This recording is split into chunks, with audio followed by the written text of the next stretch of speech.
What's up, guys? It's finally UFC 317, and this is a fucking banger card. I really like this card, and thank God Justin Tafa is not on the card anymore. Oh my God, bro, he was on the main card too. That would have downgraded it a lot. I was pretty disappointed with that, but we actually have some bangers on here. I don't think there's this is a really good card. So for the first fight, we have Nico Price versus Jacoby Smith. The biggest mismatch on this card by far. This is sad. Jacoby Smith's probably going to be like a minus 5,000. Nico Price gets knocked out by everyone good.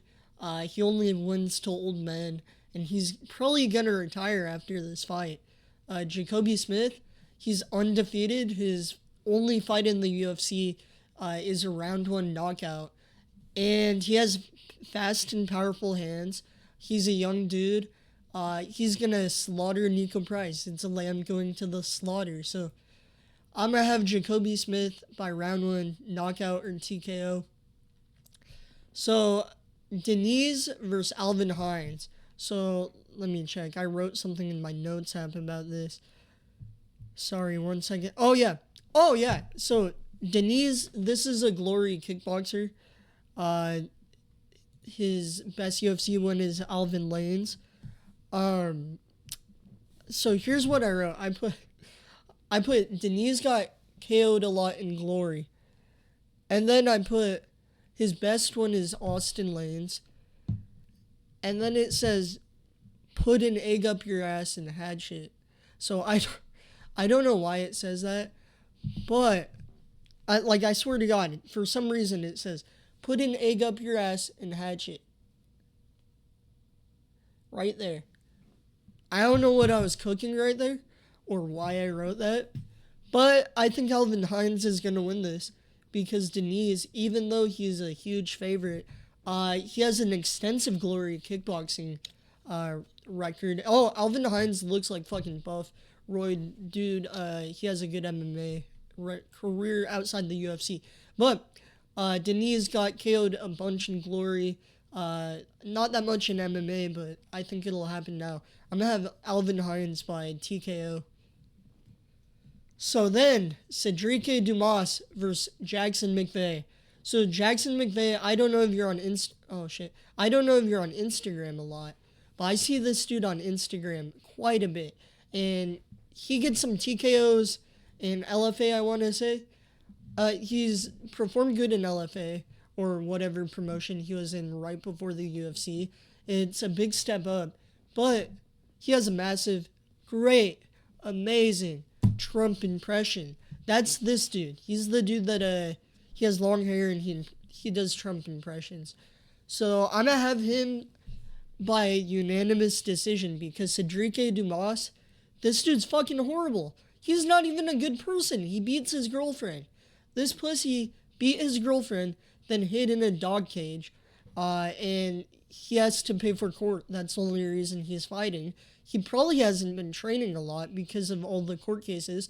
Maybe he's been fighting the people trying to diddle him in jail, but that's the only MMA training he's been doing. This dude goes out every fight and looks horrible. He's super slow. He relies on like Jamal Hill. Okay, I'm sorry, Jamal Hill. I like Jamal Hill, but he relies on Jamal Hill like sloppy knockouts. He has bad footwork, bad speed. He's kind of fat, and he's a bad person. It's John Jones if he wasn't technical and if he couldn't perform. So I'm gonna have Jackson McVeigh by unanimous decision. Hopefully he gets a brutal knockout. Speaking of brutal knockout, we got Terrence McKinney versus Vyacheslav Borshev.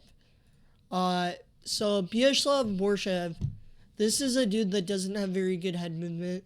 His grappling isn't that good. He kind of goes out there and you get him or you get him. I think Terrence McKinney got this, and Terrence McKinney usually gets knocked out by like actual good fighters. Vyacheslav Borshev has proven he's not at that level. I wouldn't call him. I mean, In MMA, he's a good fighter, but for the UFC, I wouldn't exactly call him the best fighter in the roster. Um, he's coming off a like really nasty TKO, and I'm sure that'll affect him. Terrence McKinney, this is a dude who can get flatlined, and he's coming off a win. He can get flatlined and then come back and flatline the next dude. He's always dangerous, and I think that that's going to show in this fight. Because I picked him, though, he's going to get knocked out, so probably bet on that. Because every time you bet on Terrence McKinney, he gets fucking FNAF'd, slumped, killed, murdered. Like, in the ultimate sleeping position. I did not mean to do that. He gets put in a coma every time you bet on him. But I am going to bet on him this time. I think he'll beat Vyacheslav Borshev, and I think he's going to put a dent in that skull. And I could see him subbing him too. His grappling. Terrence McKinney's grappling is underrated, bro. He has really good grappling. Just because he likes going out there and knocking people out in 5 seconds doesn't mean he won't put you in a mean rear naked choke. Or a mean Kimura. A mean Kimura. He might Kimura this dude. Get him in a TKO position. Get top mount Kimura his ass. Or head and arm. Okay. Head and arm choke. Arm triangle. I can see it. So Terrence McKinney just by finish in round 1. As always. Viviane Araújo versus Tracy Cortez. This one, I don't think it's a very hard. I think obviously it's a women's fight. It's going to go to decision. But Viviane Araújo has a worse record than Tracy Cortez.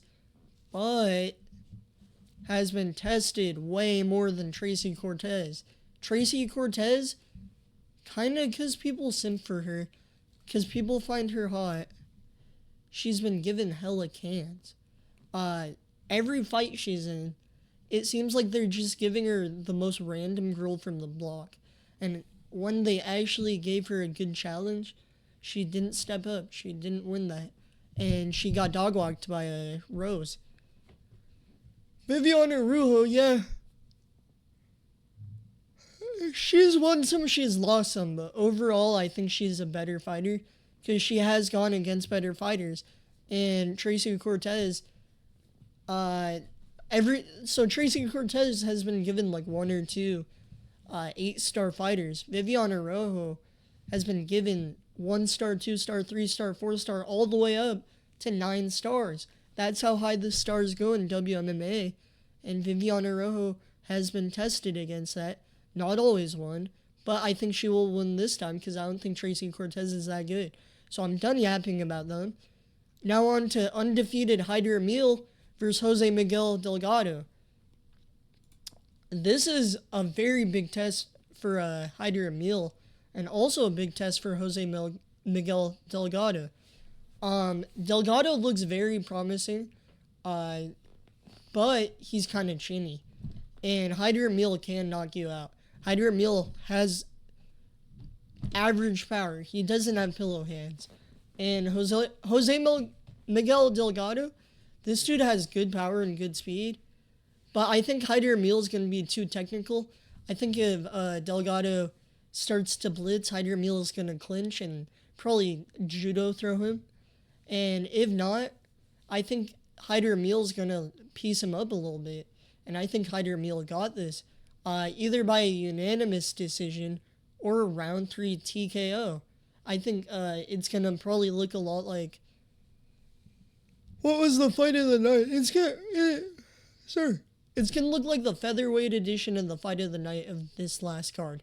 Jose Miguel Delgado's going to come out, have a lot of heart, look very good, probably hurt Haider Emil, and then get finished. I don't think Haider Emil gets finished by this dude. So Haider Emil just winning either round 2 TKO, round 3 TKO, or a unanimous decision. So now on to the last prelim of the fight. One I like a lot. This fight is fucking fire, bro. I don't know why. This fight's fire, bro. Jack Hermanson versus Gregory Rodriguez. So RoboCop versus Jack Hermani. Jack Hermani, he's good. He's coming off a win to someone he wasn't supposed to win against. What was it? He beat a prospect. Who was it? Oh yeah, Joe Pfeiffer. He's coming off a win to Joe Pfeiffer, but he hasn't fought in a while. But he has a lot of experience. So what does that mean? What it means is he's older than he was. He's gonna come out a little slower. Gregory Rodriguez is an old man, but not really that old. He looks older than he is. How old is he? I'd say like probably 34, 37. Let's see. It doesn't say. That's great. Gregory Rodriguez. I'm gonna look up his age. But he looks old. He looks old. Got an old body. He's been hit hard. In his last fight, he got finished very badly. Why is it not saying his age? 33 years old. Yeah, he's not as old as he looks. But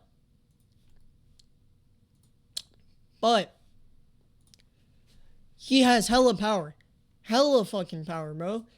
Bro, RoboCop, this dude almost finished Jared Cannonier multiple times. He had him on wobbly legs, almost knocked him out a bunch, could have TKO'd him, and yeah, he did end up losing it because he just took too much damage. But what damage can Jack Hermanson do? We're relying on Jack Hermanson's grappling versus Gregory Rodriguez's big-ass power. And also Jack Hermanson's chin.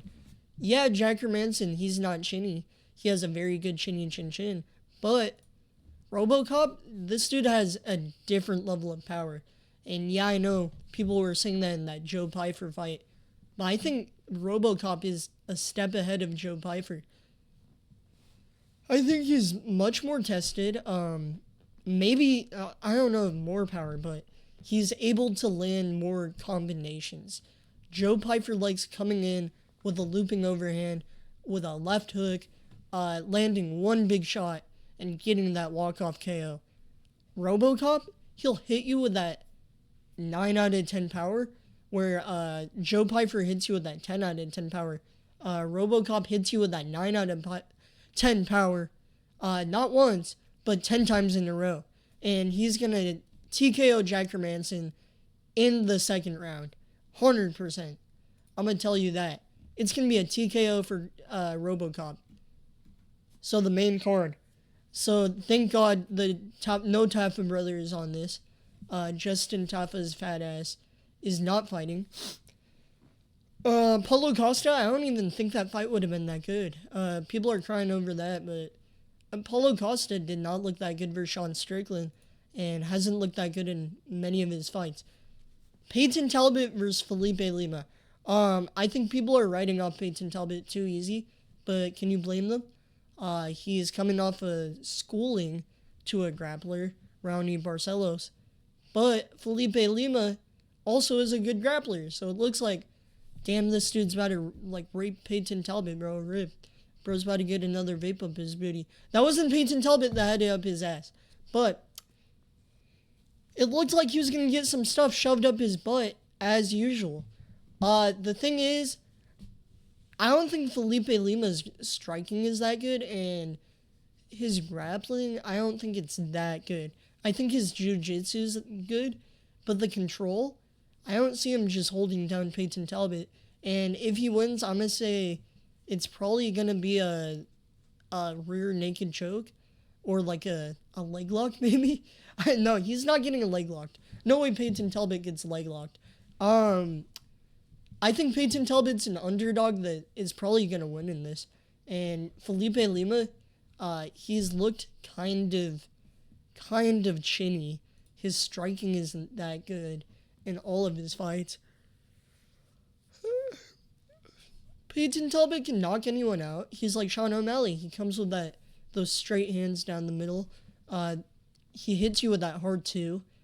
He also has good combinations. And I think that he's going to hit Felipe Lima and hit him hard. I think Felipe Lima and Peyton Talbot are about to have a war. Maybe Lima takes down Peyton Talbot in the first, and it looks really grim.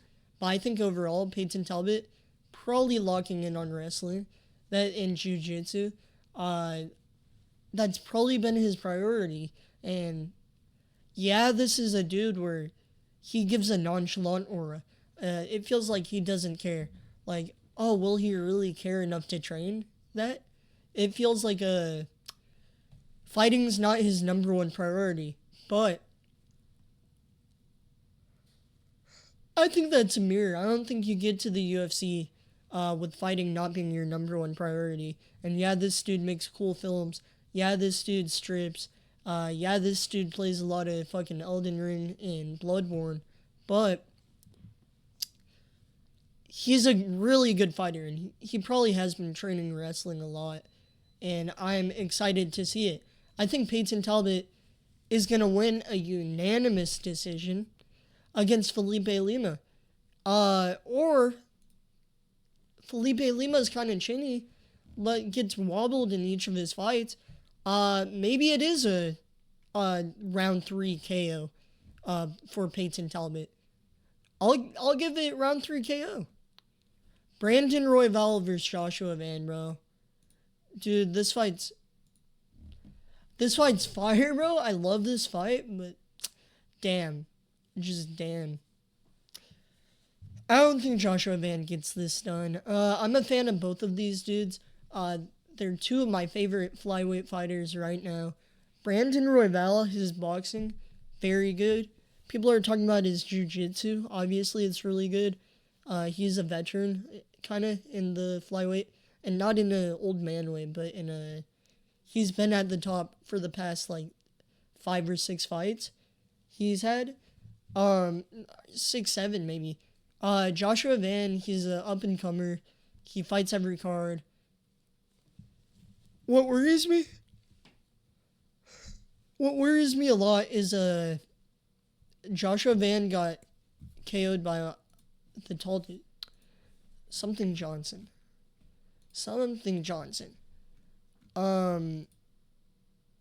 Charles Johnson. He got KO'd by Charles Johnson. And Charles Johnson beat him because of physicality and because of the height advantage. And Brandon Royval has that height advantage. Royval, though, he's not 6 feet tall. I think he's 5'10 or 5'9. But still, it's 5'3", 5'4 versus a 5'9", 5'10er. Joshua Van's going to have really good combinations, as always. Good boxing. And he was outboxing Charles Johnson. But Brandon Royval's a dog, bro. This dude has amazing boxing. And this dude can take a punch. And obviously Joshua Van, he breaks you down. But I don't know if he'll be able to cross that void with Brandon Royval. I think that he might be little broed in this fight. And Brandon Royval might just have him at range. Boom, boom, boom, boom. And Joshua Van might not be able to burst up and land shots. I think Royval is going to bring in leg kicks a lot. I think that's going to be a big part of his game plan. He's going to be chopping away at the wood. And Joshua Van, I could see him trembling, going to burst in, getting hit with the leg kick. That's kind of what you do with someone bursting in. Obviously, you don't want to bring your hands down and get caught while doing that, but you kind of want to chop their legs and ruin their mobility so that they second guess when they come in. Like what John Jones does, the oblique kicks. Brandon Royval wants to break that knee, chop the wood, and then get some uppercuts, get a left hand, get a right hand, knock him down, then submit him, or knock him down, then TKO him. I think that's going to happen. I would love a Joshua Van win as much as I would hate it. I love Brandon Royval, but if Joshua Van beats Brandon Royval, it'd be amazing to see him beat Pantoja. It would be a really good fight seeing him against Kai Kara France. This fight, it's going to have a lot of implications because whoever wins this is 100% probably fighting for the title next. And I think Brandon Royval deserves that, and he's a really cool dude for taking that fight. Not just saying no because Manelka pulled out. Joshua Van, he's a dog, and this is a huge opportunity. It would be amazing to see him win a fight like this. I would have liked to see... No, I wouldn't. I like Steve Rusick. But it would have been cool to see a Joshua Van knock out Steve Rusick and then fight Brandon Royval instead of... or Joshua Van knocks out Manel Cap and then fights Steve Rusick. I don't think he's proven enough. I think he has the skill, but does he have the resume? No. Brandon Royval, I'm going to give for round 3 TKO, just like Charles Johnson. Beneil Dariush versus Renato Moicano. I think Dariush, he's coming off 3-4 losses. His spirits are not that high. This is a dude that once we said would beat Islam Makhachev, and now is getting chinned. But getting chinned by powerful punchers. It's gonna be... Moicano said it's gonna be a fight on the feet. So it's gonna be a fight on the ground. It's really gonna be Moicano's jiu-jitsu versus Dariush's. And if it's on the feet, maybe give me Dariush. That power is there, but... Dude, Moicano is really good, and he has a chin on him. He has a good resume, and he hasn't been flatlined like Dariush has. And there's a reason he's the overdog against Beneil Dariush. So, oh my god, the yawning. Oh, the yawning, bro. Brother, the yawning. Brother, I really think that Renato Moicano can do this. I think easy money, brother. Easy money, brother. Give me Renato Moicano by unanimous decision. Renato Moicano, maybe by a guillotine. I can see him winning so many ways, and I can only see Dariush winning if he throws that overhand, connects, and knocks out Moicano. And I can't rely on him to do that right now in his career. So now Pantoja versus Kai Kara France.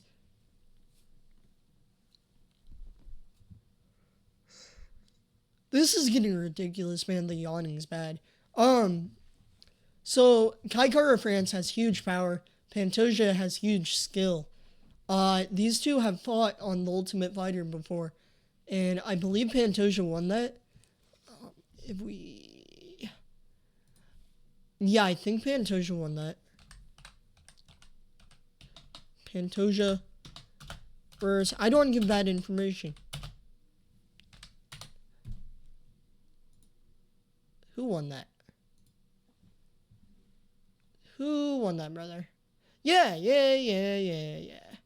Pantoja won that, I want to say.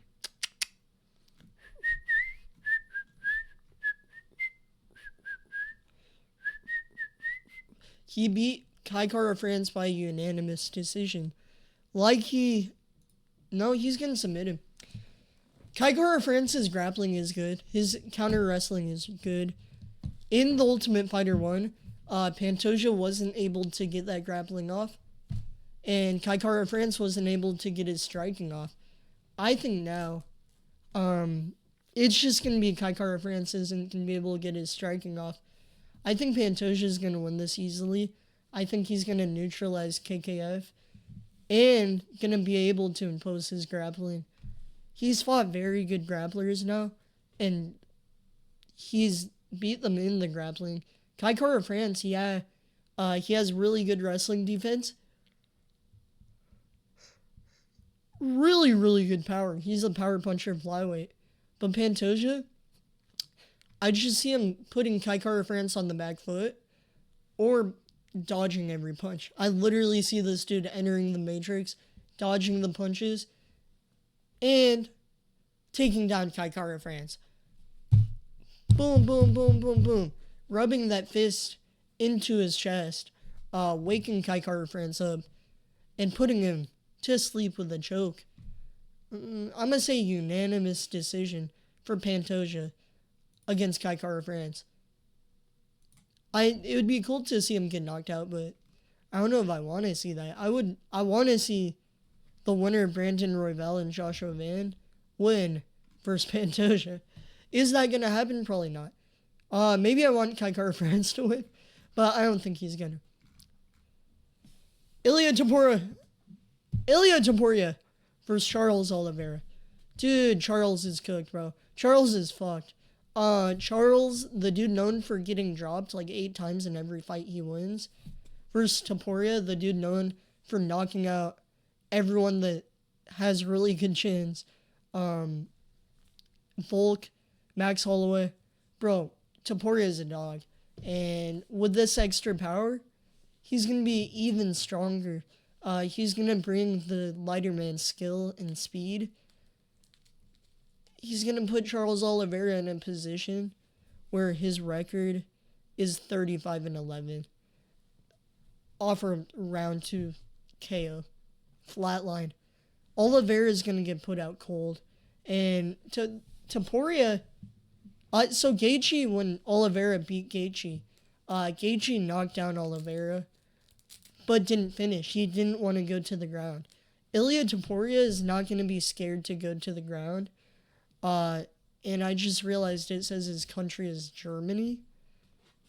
Not Spain, it says Germany. And this says, okay.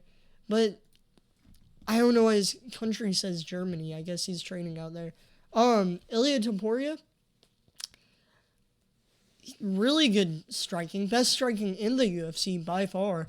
Versus a dude who gets knocked down every fight. Gets almost knocked out every fight.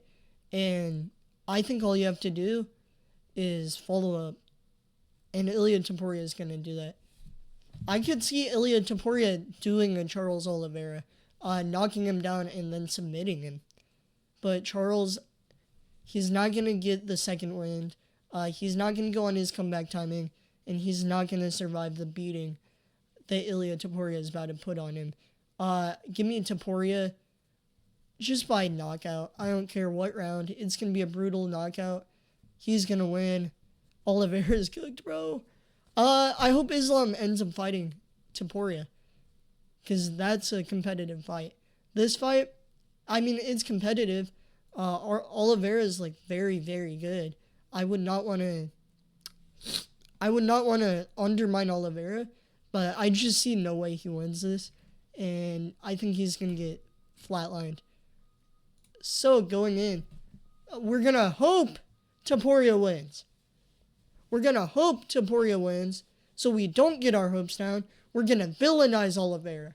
We're gonna call him a quitter before the fight, and we're gonna hate on him because I don't want to be sad, because I know what's gonna happen. I'd want another Holloway situation. So, thank you guys for watching. If you did, I'll see you in the next video. This is UFC Topuria vs. Oliveira, UFC 317, UFC International Fight Week with some bangers. Only one bad fight on this card. 2 really bad matchups. 3 really, really bad matchups, actually. And I'll see you in the next video.